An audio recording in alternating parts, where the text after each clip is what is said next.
ولقد خلقنا الإنسان من سلالة من طين ثم جعلناه نطفة في قرار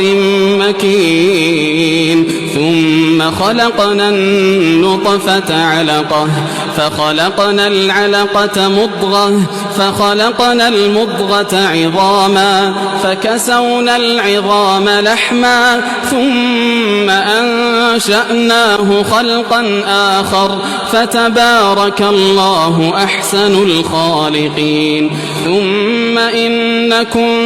بعد ذلك لميتون